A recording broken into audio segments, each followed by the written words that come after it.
Hi friends, ఈరోజు మన recipe వచ్చేసి పప్పు రొట్టి. ముందుగా ఒక గ్లాస్ పచ్చి బియ్యాన్నే ఇలాగ మిక్సీలో పిండిలాగా గ్రైండ్ చేసుకోవాలి.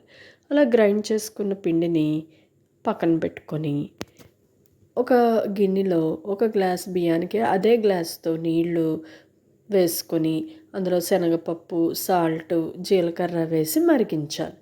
ఒక మరుగు మరిగాక ఈ పక్కన పెట్టుకున్న పిండిని కూడా ఆ నీళ్ళల్లో వేసి ఇలా బాగా కలుపుకోవాలి. కలుపుకొని కిందకి దించేయాలి. దించేసి ఇలాగా ఉడుకుతుంది ఫ్రెండ్స్. ఆ ఉడికిన పిండిని ఇలా కలుపుకొని ముద్దలాగా చేసుకొని పక్కన పెట్టుకోవాలి. తర్వాత ఒక మూకుడిని స్టవ్ మీద పెట్టుకొని అందులో నూనె వేసుకొని వేడెక్కాక ఈ పిండి ముద్దని చూసారు కదా ఫ్రెండ్స్, అలాగా మూకుడులో స్ప్రెడ్ చేసుకోవాలి. స్ప్రెడ్ చేసుకున్నాక కాసేపు స్టవ్ మీద ఉంచితే అది బాగా కాలుతుంది. ఈ రొట్టి పాతకాలం నాటి వంటకం ఫ్రెండ్స్. ఇది చాలా బలం. ఒకసారి మీరు కూడా ట్రై చేయండి.